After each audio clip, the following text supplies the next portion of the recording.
새해가 시작되었고 일주일이 지나갑니다.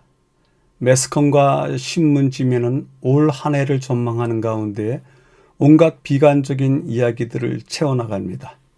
경제와 정치에 있어 더 그러합니다.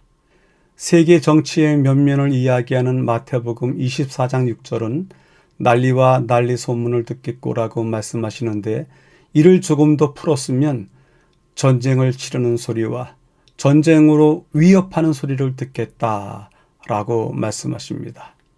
이는 꼼짝없이 오늘날 우리 시대에 대한 예언인 듯 싶습니다. 이러한 때에 평안하신지요?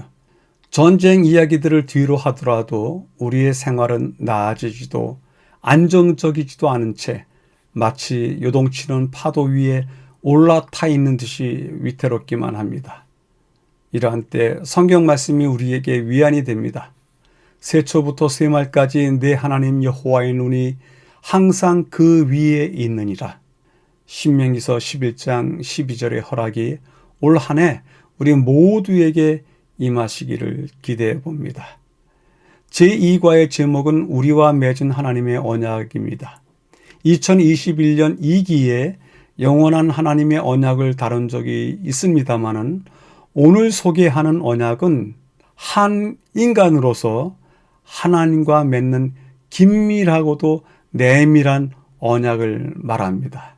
기억절을 확인하도록 하겠습니다. 내가 내 하나님 여호와의 말씀을 삼가 듣고 내가 오늘 내게 명령하는 그의 모든 명령을 지켜 행하면 내 하나님 여호와께서 너를 세계 모든 민족 위에 뛰어나게 하실 것이라. 내가 내 하나님 여호와의 말씀을 청종하면 이 모든 복이 내게 임하며 내게 이르리라. 비록 모세의 말을 빌려서 쓴 글이지만 모세는 하나님과 한 개인 사이에 주고받는 약속, 그 언약에 대해서 진지하게 표현합니다. 이번 교과가 언약을 말할 때 개인적이고도 내밀한 언약이라고 말씀을 드렸는데요. 이것이 기억절에서 잘 드러납니다. 짧은 2절에 불과하지만 너라고 하는 단어를 9번이나 사용하고 있습니다. 첫 줄에 네가, 내 하나님, 내게, 두 번째 줄에 내 하나님, 세 번째 줄에 너를, 네 번째 줄에 내가 내 하나님, 다섯 번째 줄에 내게 임하며 내게 이르리라. 너에 집중하고 있습니다. 하나님의 언약이 너를 향하고 있습니다. 그리고 그 언약의 축복이 너에게 임하리라고 강조하고 있습니다. 비록 민족적인 그들의 시대와 어울리는 언약들이 있긴 하지만 이처럼 개인을 향한 하나님의 언약, 그래서 너와 맺을 언약에 대해서 진지하게 강조하면서 말씀하시는 성경 구절은 흔하지 않습니다. 기억절을 요약해 보겠습니다. 내 하나님 여호와의 말씀을 삼가 듣고 지켜 행하면, 청종하면 뛰어나게 하실 것이라. 복이 임하리라. 너라고 하는 단어를 다 줄이고 한 번만 썼습니다마는 내 하나님 여호와라고 하는 말씀 속에 내 안에 있는 내 하나님이 나에게 말씀하시는구나 하는 것을 생각하다 보면 매우 진지해지게 됩니다. 이번 주 교재의 주제입니다. 일요일 구원의 언약, 월요일 삼가 듣고, 화요일 여호와를 공경하라, 수요일 11조 언약, 목요일 너희는 먼저. 이야기들이 우리와 맺은, 우리 개인과 맺은 하나님의 언약의 특성과 특색이 아주 잘 나타나 있습니다. 하나님의 언약은 구원을 두고 맺는 것이다. 때문에 하나님의 명령을 삼가 들어라. 그리고 하나님을 공경하라. 삼가고 공경해야 되는 일 중에 하나가 11조와 헌물에 대한 언약이다. 이 언약에 대한 문제를 풀기 위해서 너희들이 먼저 그의 나라와 그의 의를 구하여야 할 것이다. 이 매일의 주제를 구성상 서론, 본론, 결론으로 엮어보겠습니다. 서론은 구원의 언약, 본론은 삼가 듣고 여호와를 공경하라, 11조 언약, 이 세 날을 본론으로 삼고요. 마지막 결론으로 너희는 먼저 라고 하는 제목의 글을 살펴보도록 하겠습니다. 전체 배경입니다. 우리와 맺은 하나님의 언약입니다. 하나님과 언약을 맺다. 일반적인 선언의 계약이 있다. 언약이 있다. 지금 페이지에서는 언약과 계약을 섞어 쓰고 있는데요. 동일하게 보시되 계약이라고 하는 단어로 쓰면 우리가 훨씬 더 이해하기 쉽기 때문에 저자도 계약이라고 하는 단어를 계속 사용하고 있습니다. 그런데 우리가 하나님과 맺은 계약은 쌍방 계약이다. 쌍방 언약이다. 어떤 각자의 일들이 있다. 이야기를 합니다. 본문이 어떻게 풀어쓰기에 이런 단어들을 썼는지 살피도록 하겠습니다. 하나님, 우리와 계약을 맺으셨다. 잠시 후에 질문을 한번 해보도록 하겠는데요. 하나님께서 우리와 언약을 맺으셨습니다. 이 언약, 이 계약, 쌍방해야 할 일을 전제로 한다. 우리가 계약서를 종종 쓰게 되는데요. 그때 상대방과 더불어 우리가 각자 어떤 조건의 이야기를 달지 않습니까? 마찬가지입니다. 하나님과의 언약에도 그런 조건들이 있습니다. 그럼에도 불구하고 드물게 하나님께서는 일방적인 선언으로서의 계약을 하신다.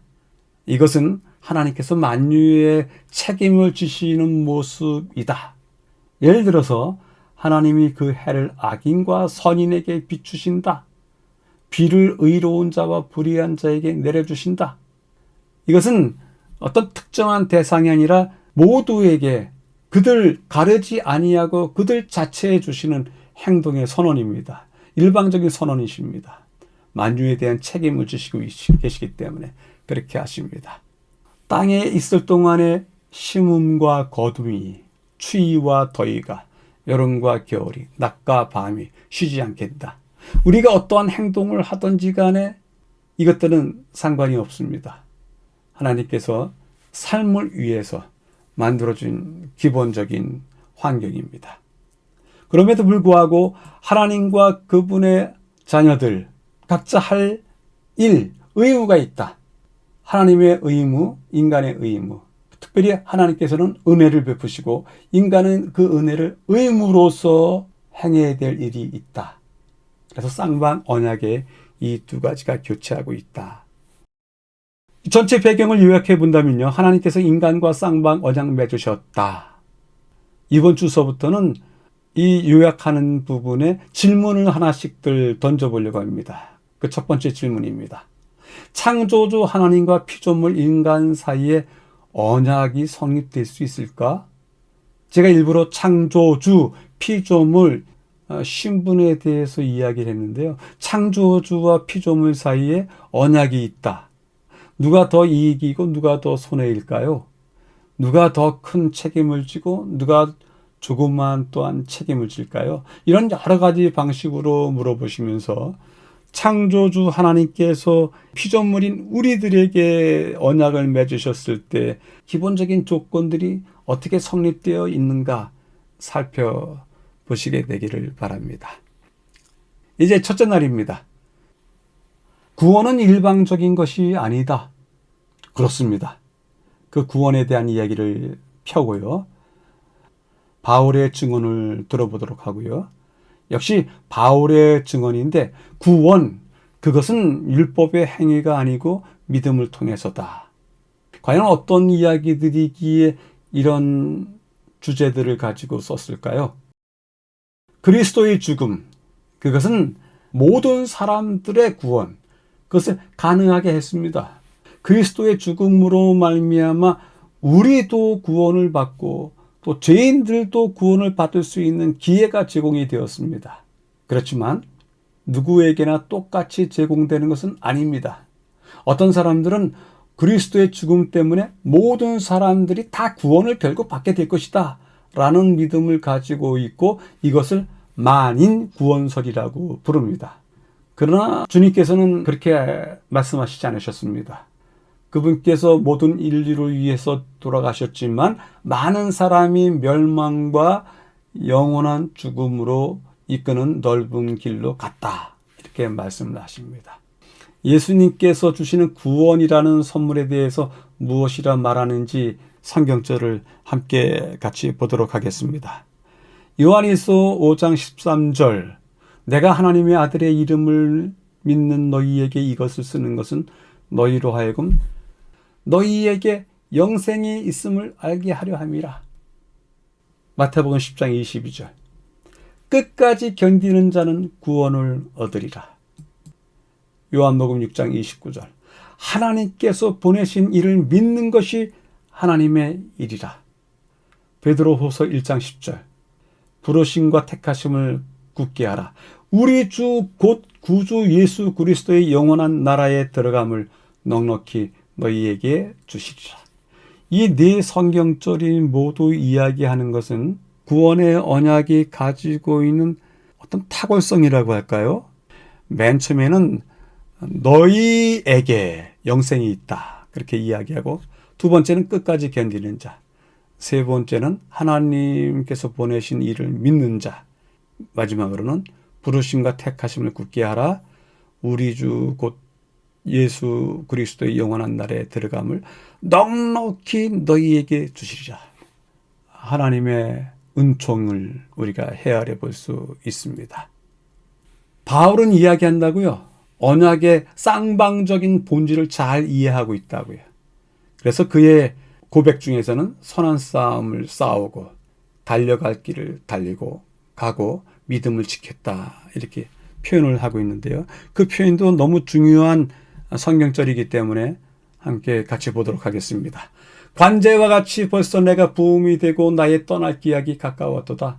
내가 선한 싸움을 싸우고 나의 달려갈 길을 마치고 믿음을 지켰으니. 이 세 가지 자신의 의무를 적고 있습니다. 선한 싸움, 달려갈 길, 믿음. 이제 후로는 나를 위하여 의의 면류관이 예비되었으므로 주 곧 의로우신 재판장이 그날에 내게 주실 것이니 내게만 아니라 주의 나타나심을 사모하는 모든 자에게니라, 이야기를 합니다. 그렇게 해서 구원의 언약이 성취가 되는 것입니다. 구원의 언약의 성취는 오직 믿음으로 되는 것입니다.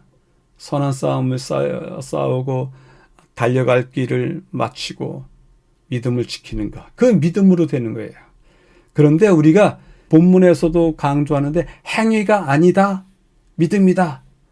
구원 그 자체의 직접적인 요소는 행위가 아니고 믿음입니다. 그럼에도 불구하고 그 믿음 안에는 행위라고 하는 요소가 포함이 되어 있습니다.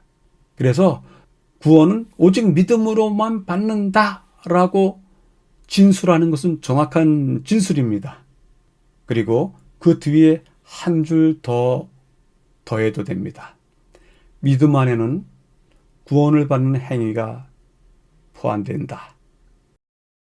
요약해 보겠습니다. 구원하는 은총의 언약.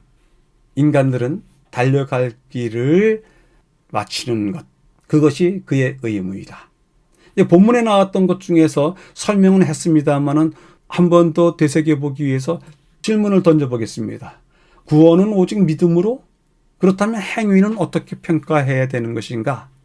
우리에게 상당히 중요한 진술이 필요한데요. 그 진술이 다행히도 우리 교과 본문에 있습니다. 그와 같이 생애 가운데 열리는 열매, 열매는 마음의 상태와 품성의 탁월성에 대한 증언이 해준다. 선한 행위로 결코 구원을 살 수는 없지만 그것은 사랑으로 행하고 심령을 깨끗하게 하는 믿음의 증거이다. 선한 행위가 사랑으로 행하고 심령을 깨끗게 하는 믿음의 증거라고요. 그리고 영원한 상급은 우리의 공로 때문에 주어지는 것은 아니지만 그리스도의 은혜를 힘입어 행하여진 행위에 비례될 것이다. 우리가 가지고 있는 어떤 혼돈에 대해서, 불확실성에 대해서 아주 완전하게 서술해주고 있는 말씀입니다. 여러 번 읽으시면서 우리가 우리의 믿음을, 우리의 행위를 어떤 관계 속에서 이루어 가야 될지에 대해서 정리하시게 되길 바랍니다. 둘째 날 삼가 듣고 삼가 듣고라고 하는 제목에서 먼저 해결해야 될 문제가 있군요. 삼가라고 하는 말의 뜻이 무엇일까요? 겸손하고 조심하는 마음으로 정중하게, 이것을 삼가라고 하는 뜻이라고 사전에 풀이를 했습니다. 겸손하고 조심하는 마음으로 정중하게 하라. 과연 어떤 내용이기에 이렇게 삼가 듣고라고 하는 말씀을 쓰셨는지 확인해 보도록 하겠습니다. 신명기 기억의 책이다. 내가 내 하나님 여호와의 말씀을 삼가 듣고, 제목에 나오는 이야기를 하고 있습니다. 그 삼가 듣고와 자유의지를 연합했습니다. 마지막으로 하나님께서 요구하시는 것은 결코 어려운 것이 않다. 왜 이렇게 말씀하시는지 본문에 확인하도록 하겠습니다. 신명기, 모세 유언이라고 말씀을 들어하죠. 요단강을 지나 저쪽에 여리고성이 보이는데, 모세가 신명기를 써가면서 옛적 일들을 많이 기억해내는 그런 이유 때문에 기억의 책이라고도 이야기합니다. 무엇에 대한 기억이요? 40년 광야 생활에 대한 기억. 그 기억에서 찾아낸 것은 하나님께서 신실하시다라고 하는 것입니다. 신명기가 그런 책입니다. 이 기억의 책이라고 하는 제목 때문에 한 가지 여러분들에게 소개해 드릴 만한 장소가 있는데요. 예루살렘에 가면 야드바셈이라고 하는 기념관이 있습니다. 야드바셈. 히브리어로 이름을 기억하라 뜻입니다. 세계대전 중에 끌려가서 죽었던 600만 명의 유대인들, 그 형제들, 그들의 이름을 기억하라. 이렇게 해서 만들어진 기념관인데요. 유대인들은 홀로코스트라고 하는 단어를 쓰기 좋아하지 않습니다. 대학살이라고 하는 단어이기 때문에 그 단어를 쓰는 것 대신에 하쇼아라고 하는 단어를 써서 그들의 죽음에 대한 이야기를 기리고 있는데요. 거기에 가면 기억의 전당이라고 하는 홀이 하나 있습니다. 여러 홀이 있는데 그 중에 하나가 기억의 전당입니다.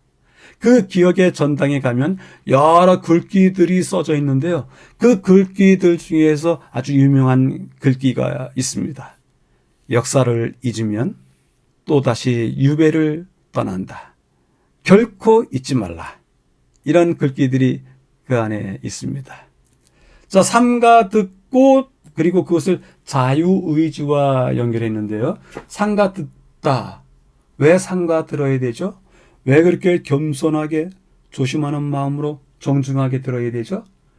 우리의 영원한 운명이 결정되기 때문이었습니다.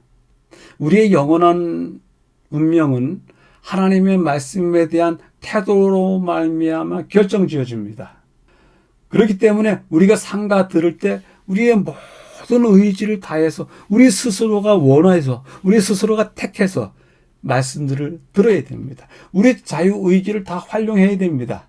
그 어떤 억압에도 협박에도 있지 아니하고 순수히 내가 스스로 결정합니다. 이런 입장에서 하나님의 말씀을 들어야 될 것입니다. 그분의 말씀을 인정하고 받아들이고 행동하는 것 때문에 삼가 듣는 것입니다. 그것이 겸손하고 조심하는 마음으로 정중하게 하나님의 말씀을 듣는 태도입니다. 하나님께서 그들에게 요구하는 것은 결코 어려운 것이 아니다. 먼 것도 아니다. 불순종, 그것의 죄와 반역에 대해서 또 경고도 합니다. 이것도 하나의 질문거리로 삼을 수 있습니다. 경고라는 것을 왜 주실까? 불순종했으면 그래, 그들은 죄인들이고 그들은 영원히 죽을 자들이야. 그들이 하고 싶어하는 대로 그냥 내버려 두자. 이렇게 하는 것이 정상이 아닌가요? 그런데도 불구하고 그들에게 경고를 하십니다. 그렇게 하지 말라. 그 안에 들어가 있는 하나님의 마음은 무엇일까요? 그 경고 속에 들어가 있는 하나님의 사랑은 또 무엇일까요? 물어볼 수 있습니다. 이 요구가 어렵지 않다라고 했는데요. 그 어렵지 않은 것에 대해서 성경 말씀이 어떻게 쓰는지 보겠습니다. 내가 오늘 네게 명령한 이 명령은 네게 어려운 것도 아니요 먼 것도 아니라. 그리고요, 구절이 긴데 요약해 보겠습니다. 하늘에 있는 것도 아니고 바다 밖에 있는 것도 아니다. 이 명령은 하늘에 있는 것, 바다 밖에 있는 것, 그런 건 아니다. 오직 그 말씀이 내게 매우 가까워서 내 입에 있고 내 마음에 있은즉 내가 이를 행할 수 있느니라. 내 입에 있다는 얘기는 무슨 이야기일까요? 성경을 읽으면서 누누이 하나님께서 원하시는 바를 입으로 읊었습니다. 우리는 마음속에 내가 하지는 못하지만 이것이 하나님의 뜻인데 라고 그렇게 마음도 그 하나님의 말씀을 읽고 들었습니다. 바로 그것 그대로만 하라. 내 입에 있는 그대로, 내 마음에 있는 그것 그대로 너는 행할 수 있다. 우리의 일이 어떤 것인지에 대해서 매우 쉬운 짐을 주신 것을 알 수가 있습니다. 이날의 내용들을 요약해 보면요. 내 하나님을 경외하라. 사실은 삼가 듣고라고 하는 말씀으로 다시 줄일 수도 있지만 삼가 듣고 겸손히 조심하는 마음으로 정중하게 하는 그 모든 것들을 요약해서 오히려 내 하나님을 경외하라 이렇게 하는 것이 더 나을 듯 싶어서 레위기서 19장 14절을 인용해 왔습니다. 경외가 뭡니까? 하나님을 숭배하는 것, 존경하는 것, 두려워하는 것, 경탄해 맞이하는 것, 그 복합적인 감정을 경외라고 한답니다. 그렇다면 질문을 하나 우리가 해볼 수 있습니다. 경외하라라고 하는 이 말씀을 단순하게 개념으로 우리가 받아들이는 것이 아니라 종교적인 언어로 받아들이는 것이 아니라 실천할 수 있는 삶으로서의 경외한다고 하는 말의 뜻이 무엇일까? 여러분들이 컴퓨터를 통해서 또 인터넷을 통해서 성경을 틀어놓고 경외라고 하는 단어를 넣으십시오. 검색어로 넣은 다음에 나오는 성경 구절을 보십시오. 무엇 하지 말라, 무엇 하라. 그것이 하나님을 경외하는 것이라. 이렇게 나와 있는 부분들이 꽤 많습니다.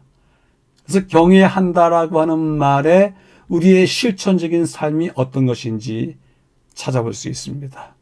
오늘 여기 요구하는 바가 어려운 것도 아니고 먼 것도 아니라고 말씀하셨기 때문에 경외한다는 것이 무슨 뜻인지 안다고 하면 이 말씀이 우리에게 얼마나 쉬운지를 이해할 수 있기 때문에 제안을 드려봅니다. 셋째 날입니다. 여호와를 공경하라. 공경은 또 무엇입니까? 공손히, 즉 겸손하고 예의 바른 말이나 행동으로 받들어 모시다. 공손히 받들어 모신다. 우리가 여호와를 섬길 때도 그렇게 하는 것입니다. 겸손한 마음으로 또 예의 바른 말과 행동으로 받들어 모시는 것. 과연 여호와를 공경하는 것이 어떤 것인지 본문에서 중요한 단어들을 찾아보도록 하겠습니다. 잠언서는 옳고 그름에 대한 이야기가 아니라 지혜와 어리석음에 대한 이야기를 다룬다. 하나님과 그분의 사랑을 신뢰하도록 하는 데 있어서 십자가만큼 우리에게 동기부여되는 것이 없다. 만일 우리가 하나님을 최우선으로 두면 셋째 날도 이런 단어들이 나옵니다. 본문을 확인하도록 하겠습니다. 잠언서, 지혜와 어리석음을 이야기하는 책인데요. 지혜라는 것이 무엇일까요? 모든 것이 하나님의 소유 안에 있다. 하나님이 소유권자이시다. 때문에 그분이 필요를 채우실 것이다. 그것을 믿고 신뢰하는 것, 그것이 지혜이다. 때문에 하나님이 모든 것의 소유권을 가지고 계시고 필요조차도 채우시니 하나님을 최우선 순위에 두라. 당연히 우리가 하나님과 그분을 사랑하는 데 있어서의 동기부여, 그 동기부여가 십자가인 것이 분명합니다. 십자가가 아니라면 우리가 그 믿음으로 초대되지도 않았을 뿐더러 그 은총과 그 언약에도 초대되지 못했을 것입니다. 때문에 창조자이신 주님, 유지자이신 주님, 구원자이신 주님에게 우리가 가지고 있는 모든 것들의 첫 열매를 드린다는 것, 결코 어려운 일이 되어서는 아니 될 뿐더러 결코 어려운 일 또한 아니지 않는가? 여러분들은 어떻게 생각하시는지 여러분들에게 한번 여쭙고 싶습니다. 주시는 말씀이 있기에 한번 또 살펴보도록 하겠습니다. 주께서는 10분의 1을 당신의 것이라고 주장하실 뿐 아니라 그것을 어떻게 당신을 위하여 떼어 두어야 하는가조차도 말씀하신다. 그분은 말씀하시기를 내 재물과 내 소산물의 처음 익은 열매로 여호와를 공경하라고 하신다. 우리가 먼저 자신을 위해서 쓰고 나머지를 주님께 가져오는 것이 정직한 11조라고 가르치지 않는다. 하나님의 것을 먼저 떼어 놓으라. 먼저 떼어놓는 것, 따로 구별해 놓는 것, 그것은 창조주요 유지자이시며 구원자이신 주님에 대한 아주 마땅한 우리의 태도이다. 하나님을 최우선에 두라. 그러면 창고가 가득하게 될 것이다.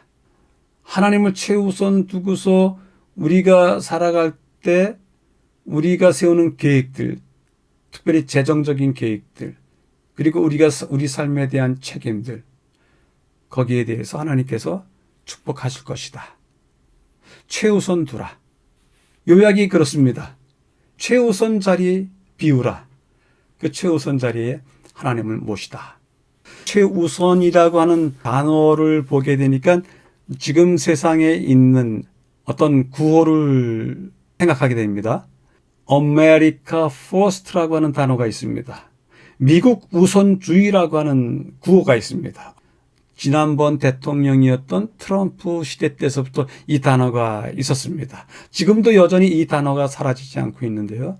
미국을 최우선의 자리에, 그와 같이 하나님을 최우선 자리에 두라. 이 미국 우선주의는 미국이라고 하는 나라의 그 백성들의 삶의 향상을 내걸고서 만든 구호입니다. 기본권에 대한 보장과 더불어서 진전된 혜택들을 얻기 위해서 세상에서 미국을 제일 먼저 챙기겠다. 이것이 정치인들의 구호였습니다. 그 구호와 더불어서 생각한다면 하나님을 최우선 자리에 두라. 그렇다면 무슨 일이 일어날까요? 하나님 최우선 자리에 두었다. 그렇다면 하나님께서 어떤 일들을 우리에게 행하실까요? 그 행하실 일들에 대해서 여러분들이 리스트를 한번 작성해 보시게 되길 바랍니다. 넷째 날입니다. 11조 언약, 중요한 단어들을 찾아보겠습니다. 11조 생활과 하나님과 맺고 있는 관계. 11조가 밀접한 영적 연관성을 가지고 있다. 하나님께서는 만일 그들이 하나님께 돌려드린다. 하나님께 드린다가 아니라 돌려드린다. 유다의 선한 왕 히스기야, 문맥 중에서 중요한 이야기거리 세 군데를 찾았는데요. 11조 영적 연관성이 있다. 11조를 11조로서 성별하는 것, 그것이 우리 삶의 성패의 시금석이다. 당연합니다. 그것이 바로 언약의 본 내용입니다. 하나님께서는 말라기를 통해서 쌍방 언약으로서 11조에 대한 이야기를 제안하셨습니다. 이 말라기의 이야기 속에 보면 하나님께 시험해보라 그렇게 했습니다. 이것은 하나님의 부탁이었다. 하나님의 바람이었다. 하나님께서 백성들을 축복하시는 방법이었다. 그렇기 때문에 말라기가 그것을 자신 있게 제안할 수 있었다. 그런데 오늘 주시는 말씀은 하나님께 돌려드리라.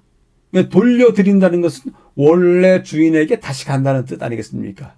성경은 그 11조를 나의 11조라, 나의 봉헌물이라, 나의 11조, 나의 봉헌물, 나의 하나님의 것 돌려드려야 된다. 그런데 우리가 하나님 것을 도적질하고 있다. 그 도적질에 대한 저주가 있다. 도적질의 저주에서 벗어나서 하나님께 돌려드리자. 하나님께서 풍성히 채우시리라. 그대들을 위하여 독생자를 주신 분께서 그대와 언약을 맺으셨다. 주님께서는 그대에게 축복을 주시고 그에 합당한 반응으로 11조와 헌물을 가져오라고 하신다. 아무도 이 문제에 관해서 듣지 못했다고 말하지 못하게 하라.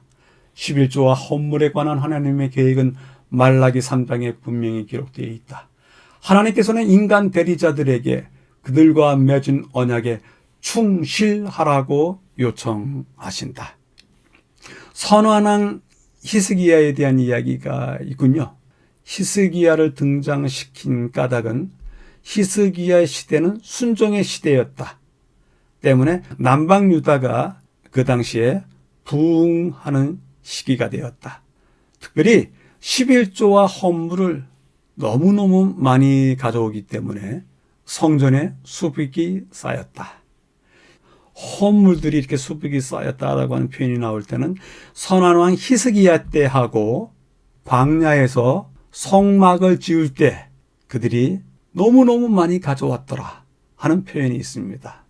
두 시대에서 우리가 11조와 헌물이 수북이 쌓이는 모습들을 헤아리게 됩니다. 요약을 해봅니다. 11조, 하나님과의 영적 신뢰 관계에 대한 표현이다. 맞습니다. 그러면 질문해 보겠습니다. 태초에 하나님과의 영적 신뢰 관계로 제한된 것이 있다. 무엇일까? 11조나 이거나 똑같이 하나님과의 영적 관계에 있어서 우리가 하나님을 얼마나 신뢰하고 있는지에 대한 표현이 바로 이것이다. 태초에 있었던 이 제한된 조건은 무엇이었을까? 질문을 해볼 수 있습니다. 마지막 다섯째 날입니다. 너희는 먼저 어떤 내용들이 들어있는지요? 보통 사람들이 그분의 말을 즐겁게 들었다. 보통 사람들. 하나님의 약속들 대부분은 쌍방적 계약의 요소들을 포함하고 있다. 우리에게 부여된 거룩한 자유의지와 자유로운 선택의 선물. 다섯째 날에도 역시 자유의지라고 하는, 자유선택이라고 하는 단어를 쓰고 있습니다. 예수님과 백성들, 이 백성들을 보통 사람들 이렇게 썼군요. 보통 사람들, 평범한 사람들, 민초들, 하루하루 먹고 사는 사람들. 그러기에 그 보통 사람들, 그 민초들은 매일 필요한 것이 있었습니다. 매일 필요하고 요구되는 것들이 있어야만이 살 수 있었습니다.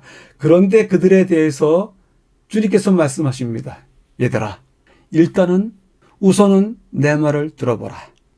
다 아십니다. 그들의 필요가 무엇인지, 그들이 요구하는 바가 무엇인지 다 아세요. 그럼에도 불구하고 일단은 내 말을 들어보라. 무슨 말씀을 하셨을까요? 우리가 아는 것처럼 너희는 먼저 그의 나라와 그의 의를 구하라. 그래, 필요가 있다. 너희들이 요구되는 바가 있다. 그렇지만 그의 나라와 그의 의를 구하라. 너희에게 더하실 것이다. 그런데 무작정 더하는 것은 아닙니다. 축복을 받기 위해서라면 할 일이 있다. 맞다. 은혜의 선물이다. 그러나 우리가 살고 있는 이 세계는 대쟁투를 치르는 중에 있으니 그 대쟁투 중에서의 너희들의 할 일이 있다. 그 할 일이 무엇이라고요? 이사야서 26장 3절.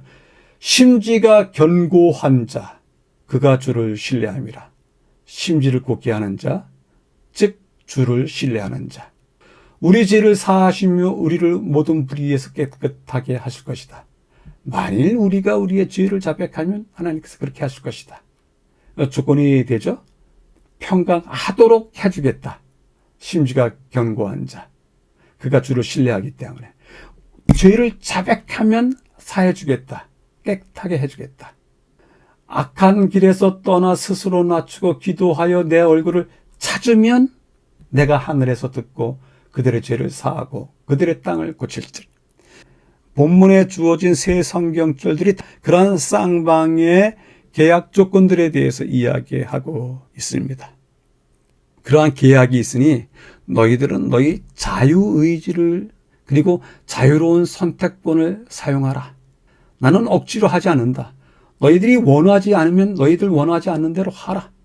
그렇지만 너희들이 원한다고 하면 누구에 밀려서 어떤 힘에 당해서 하지 말고 너희들 스스로 자유의지대로 하라. 너희들에게 생명과 죽음의 두 길, 축복과 저주의 두 길이 있다. 너희들이 그 두 길, 갈림길 위에 서 있다. 그러니 너희들이 선택하라.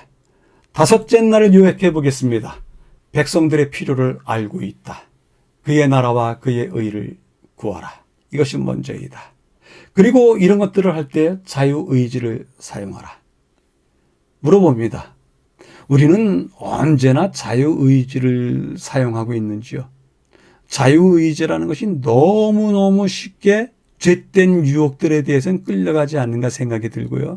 그렇지만 하나님의 일을 선택하는 데 있어서는 이 자유의지를 사용하는 것이 그렇게 고민스럽고 또 의문스럽고 그럴 때가 많이 있지 않는가 생각이 듭니다. 여러분들에게 여쭤봅니다. 언제나 자유의지를 사용하여서 하나님의 일에 동참하고 계신지요? 여섯째 날 더 깊은 연구를 위해서입니다. 그들이 하나님의 요구를 인정하고 그분의 요청에 응함으로 그들의 물질로서 그분을 영화롭게 할 때 그들의 창고는 풍성하게 채워졌다. 하나님께서 베풀어 주신 것에 대해 우리의 반응이 우리와 그분의 관계를 발전시킬 뿐 아니라 많은 부분 우리 자신의 운명을 결정할 것이다. 섬김과 사랑을 통해 나타나는 순종은 제자도의 참된 표징이다. 자신에게 질문하기를 던져보겠습니다. 나는 하나님과의 내밀한 언약을 맺었는가? 그렇다면 언약에 대한 나의 책임과 의무는 무엇이라고 생각하는가? 우리 자신에게 묻고 대답해 보는 것입니다. 오늘의 교과를 세 줄로 요약해 보도록 하겠습니다. 나는 하나님과 언약을 맺었다. 내게 주신 책임 무겁지 않다. 그의 의와 그의 나라를 먼저 구하자. 오늘 연구가 우리에게 더욱더 굳건한 구원을 얻게 해주는 듯 싶습니다. 이해하고 동의하고 또 말씀들을 받들게 되길 바랍니다. 본 학계에서 함께 연구해 주시는 것에 대해서 감사드립니다. 다음 주에 다시 뵙겠습니다. 감사합니다.